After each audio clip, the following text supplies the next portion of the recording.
Tapi apa jadinya jika tantangan itu diberikan ke elu dalam bentuk hal lain? Contohnya kayak gini. Pada pembahasan kita kali ini, ada nih seorang wanita yang memberikan tantangan nih kepada prianya. Kalau lu ingin hubungan kita ini lebih serius lagi ke tingkat yang lebih serius lagi, yakin gue bunuh mantan suami gue. Emang ada yang kayak gitu? Ada. Ini yang akan kita bahas kali ini. Dan untuk lo semua yang baru aja nemuin channel gue ini, dan ngeklik video gue ini, gue ucapin terima kasih banyak guys. Dan perkenalkan nama gue Kato, dan ini channel gue, Kato Muji.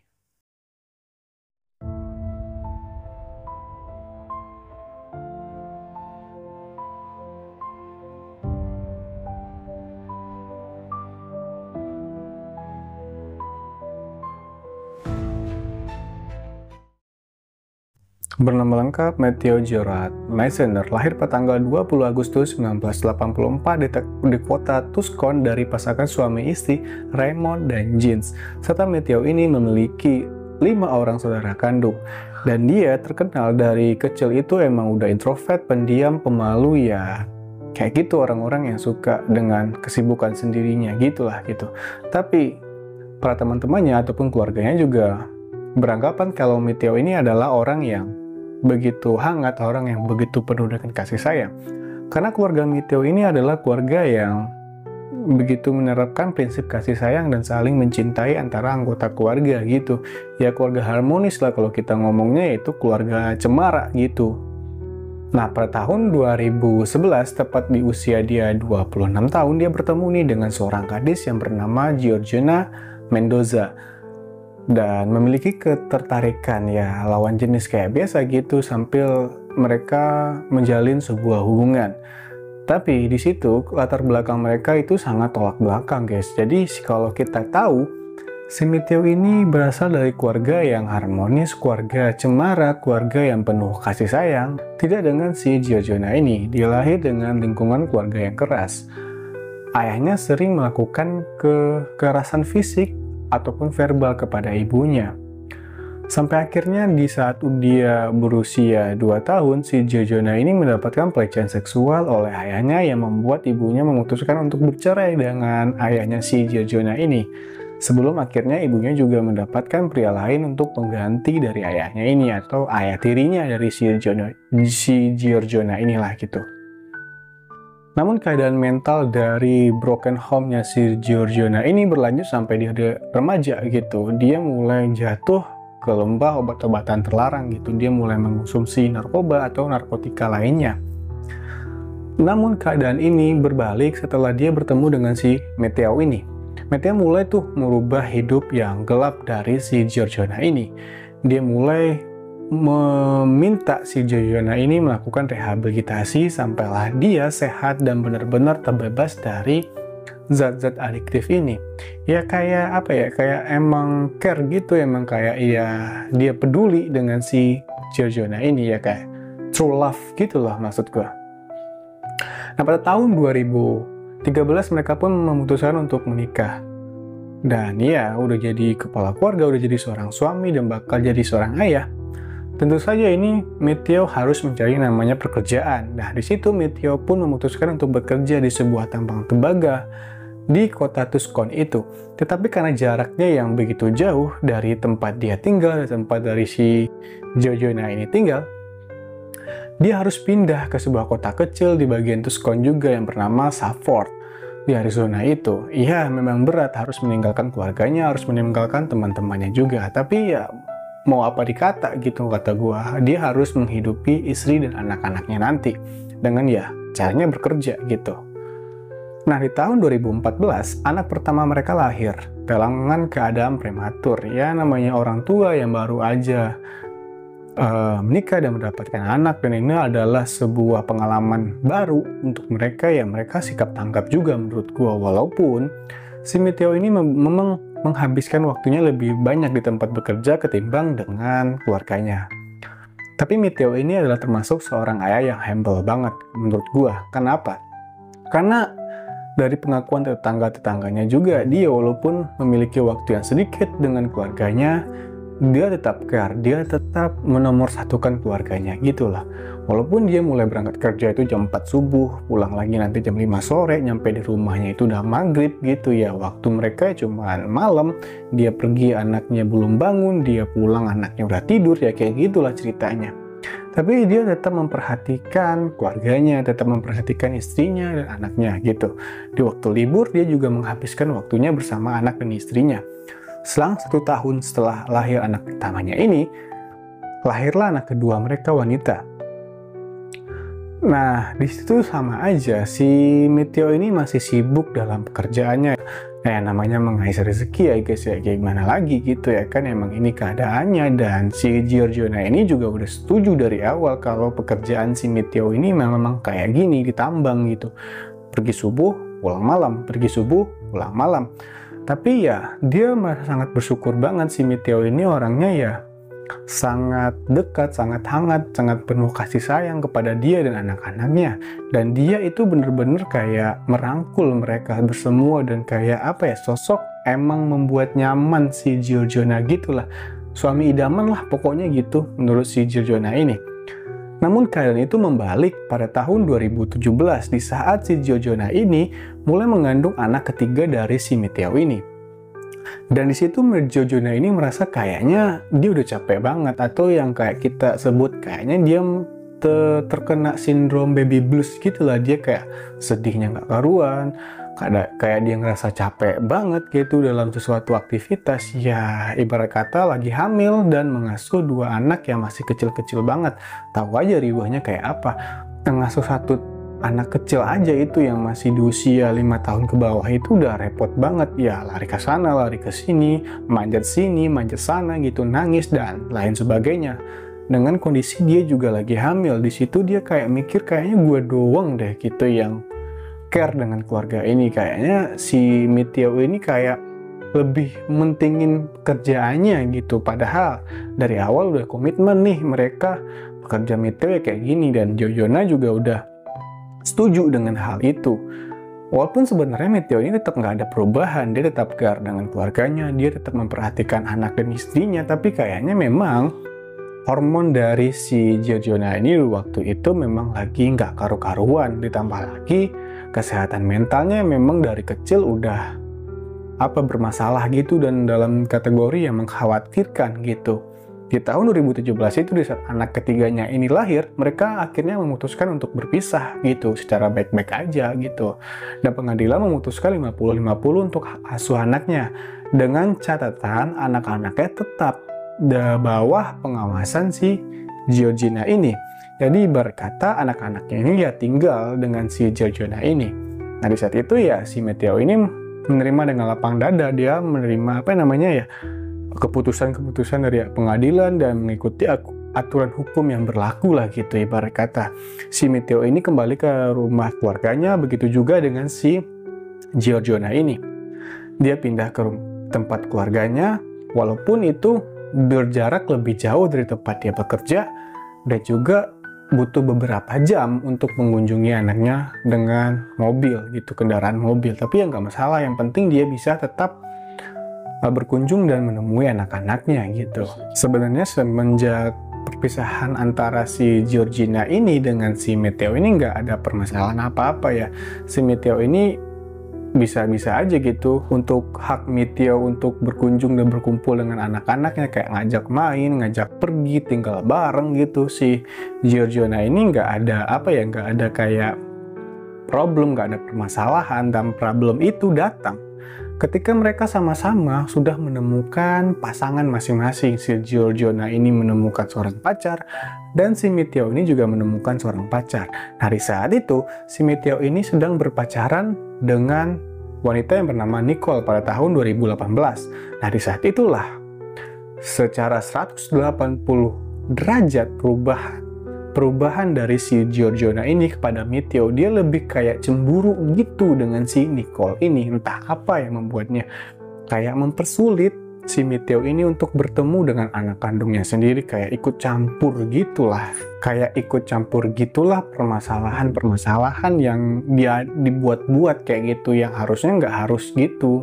Contohnya aja, dia sering banget tuh manggil anak-anaknya waktu di saat si Miteo ini lagi bersama anak-anaknya atau melarang anak-anaknya untuk menginap di tempat Miteo gitu. Dan Miteo ini orangnya ya gimana ya, dia itu nggak mau ada permasalahan, ya udah dia enggak aja gitu, nggak masalah, ya udahlah yang penting nggak ribut gitu lah ya, kayak laki-laki yang simple aja gitu.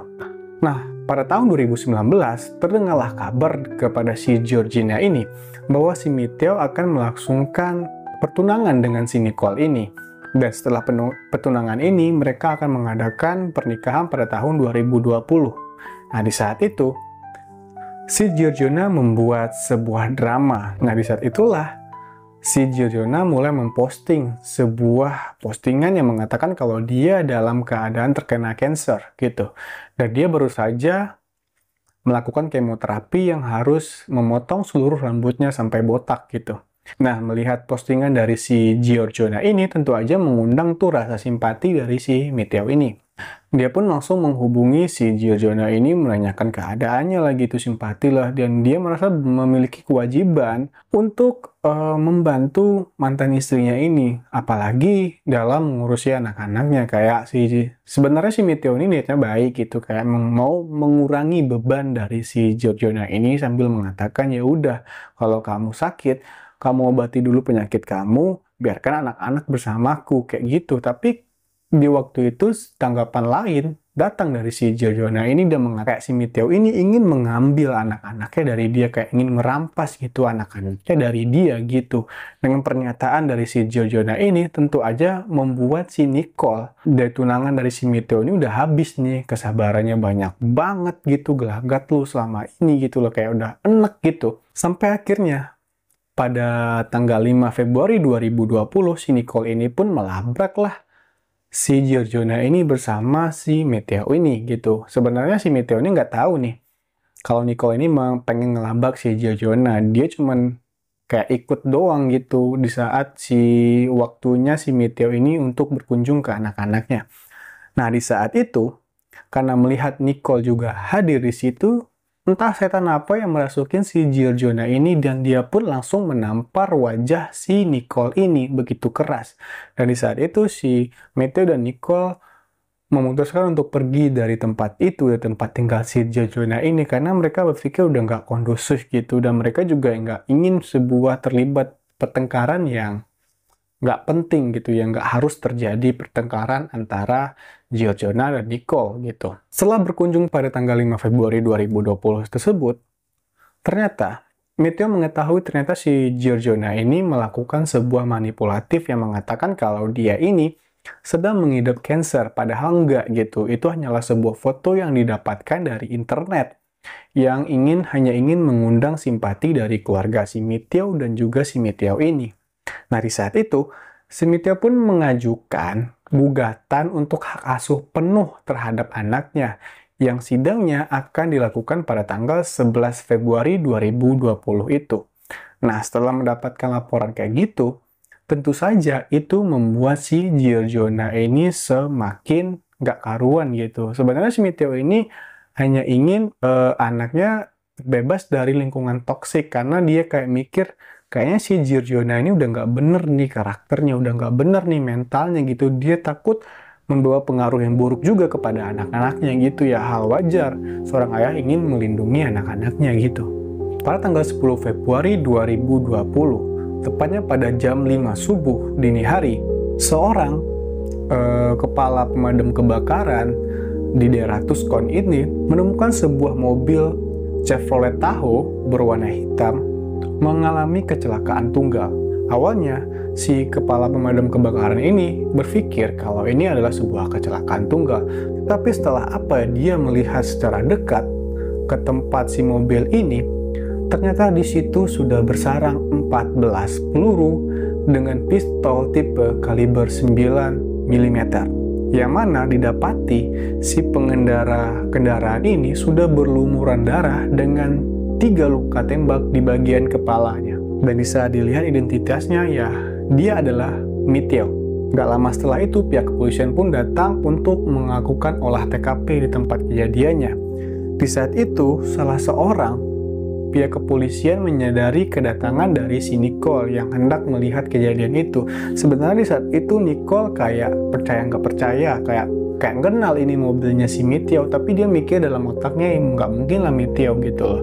Dan dia pun bergegas pergi ke tempat bekerjanya lagi. Nah, Nicole dan Miteo ini satu tempat kerja, jadi tempat kerjanya itu adalah di tempat tambang tembaga ini. Nah, di saat itu Nicole langsung bergegas pergi ke tempat pekerjanya karena dia takut terlambat lah gitu ibarat kata. Setelah sampai di tempat kerjanya, si Nicole ini tidak melihat ada Miteo di situ, dan di saat itu firasat buruk mulai menghampirinya. Jangan-jangan bener banget itu mobil yang tadi kecelakaan adalah Miteo, yaitu tidak lain dan tidak bukan adalah tunangan yang begitu sangat dia cintai.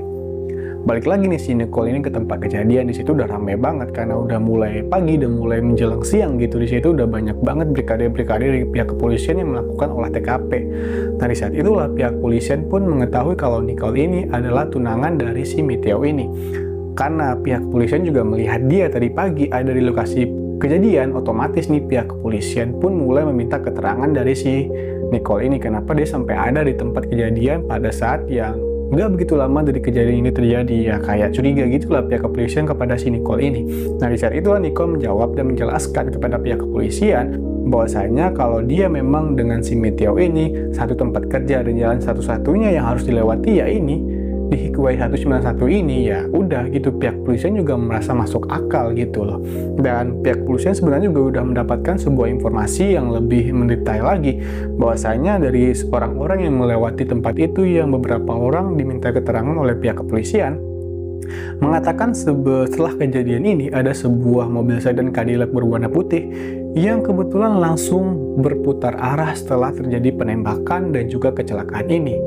Nah, karena mendengarkan informasi dari pihak kepolisian ini, si Nicole ini pun juga memberikan informasi kepada pihak kepolisian bahwasanya pada tanggal 5 Februari 2020 di saat si Miteo ini melakukan kunjungan kepada anak-anaknya, ada nih seorang yang membuntuti mereka dengan mobil dengan ciri-ciri mobil Cadillac sedan berwarna putih juga. Nah, di saat itu Nicole juga sempat tuh memoto mobil dan plat nomornya. Nah, pihak kepolisian pun langsung tuh melacak keberadaan dari mobil dan plat nomor tersebut. Setelah melakukan penyelidikan terhadap pemilik kendaraan dari mobil ini, ternyata pihak kepolisian mengetahui kalau kendaraan ini milik dari si Eduardo Montano Jr. dan kakeknya yang bernama Sandal Samuel. Langsung aja tuh pihak kepolisian bergegas menuju ke tempat kediaman si Eduardo dan kakeknya ini. Bener banget, di depan rumahnya itu udah ada mobil Cadillac sedan berwarna putih kayak ciri-ciri yang dikatakan oleh orang-orang yang melihat kejadian itu secara langsung ataupun dari si Nicole ini. Nah, di saat itu, si pihak polisian langsung tuh menangkap si Eduardo, tapi bukan karena pembunuhan ataupun terlibatnya pembunuhan kepada Miteo ini, tapi karena memang di data kepolisian, si Eduardo ini pernah melakukan sebuah pelanggaran lalu lintas ataupun pelanggaran kebebasan bersyarat pada waktu itu. Jadi ya, dia dibawa tempat interogasi untuk mempertanggungjawabkan kesalahan-kesalahan dia dahulunya dengan menggunakan kendaraan ini gitu. Nah, di saat itu pihak kepolisian mulai menginterogasi dari si Eduardo ini. Dia ingin menanyakan informasi kenapa dia membuntuti si Miteo ini pada tanggal 5 Februari 2020 dan apakah dia mengenal sosok Miteo ini. Nah, di saat itu si Eduardo ini ya ngomong apa adanya aja gitu kalau dia katanya sih awalnya nggak terlibat nih dengan kejadian ini. Dan bener aja dia memang mengenal sosok dari si Miteo ini karena dia adalah mantan suami dari seorang wanita yang lagi PDKT dengan dia, yaitu si Giorgiona ini. Setelah mendapatkan informasi kayak gitu, pihak kepolisian pun langsung menuju nih ke rumah si mantan istrinya si Miteo ini untuk meminta keterangan lebih lanjut tentang kejadian ini, apakah ada sangkut pautnya atau enggak gitu. Dan setelah sampai nih ke rumah si Giorgiona, polisi sangat kaget banget setelah melihat reaksi dari Giorgiona ini. Kayak dia memiliki banyak banget kepribadian gitu. Sewaktu-waktu ditanya oleh pihak kepolisian, dia kadang seneng, kadang bahagia, kadang juga sedih, kadang juga ya nggak jelas gitu. Moodnya berubah-ubah gitu. Mungkin karena keadaan mental dia yang dulunya sangat mengkhawatirkan. Tapi di saat itu memang pihak kepolisian nggak bisa memutuskan bahwa ini adalah perbuatan dari si Giorgiona ini. Walaupun mungkin aja si Giorgiona ini adalah pelakunya dari berdasarkan keterangan dari si Nicole sebelumnya yang mengatakan bahwa kalau misalkan ada seseorang yang ingin membunuh si Matteo, ya si Gio Jonah inilah orangnya gitu. Nah, pihak kepolisian pun kembali nih kepada Eduardo yang di ruang interogasi gitu, dan dia menanyakan sesuatu kepada si Eduardo ini, yang mana pihak kepolisian pun mulai mencari tahu nih, apa yang kamu lakukan pada tanggal 10 Februari ini, tepatnya di pagi hari ini. Dan dia mengatakan kalau dia pada tanggal 9 Februari 2020, tepatnya pada malam hari, dia lagi berkumpul dengan teman-temannya. Dan barulah dia balik ke rumah kediaman kakeknya pada jam 5 subuh gitu. Dan pihak kepolisian pun make sense gitu dengan cerita dia, karena jarak dari tempat si kejadian ini dengan rumah si Eduardo ini sangat jauh. Jadi ya nggak mungkin juga kalau memang dia nyampe subuh di rumahnya, dia bisa melakukan pembunuhan kepada si Matteo ini. Tapi pihak kepolisian merasa kurang puas dengan keterangan dari si Eduardo ini. Lalu pihak kepolisian pun datang lagi nih kepada kediaman Eduardo, dan dia mendatangi kakeknya si Eduardo ini. Dan si pihak polisian pun menanyakan kepada kakeknya di mana si Eduardo pada waktu itu. Dan kakeknya memberikan keterangan yang berbeda dengan si Eduardo ini. Dia mengatakan kalau Eduardo ini udah pergi dari siang hari tanggal 9 Februari 2020 itu pada jam 1 siang. Dan dia baru aja balik itu sekitar jam setengah 9 pagi.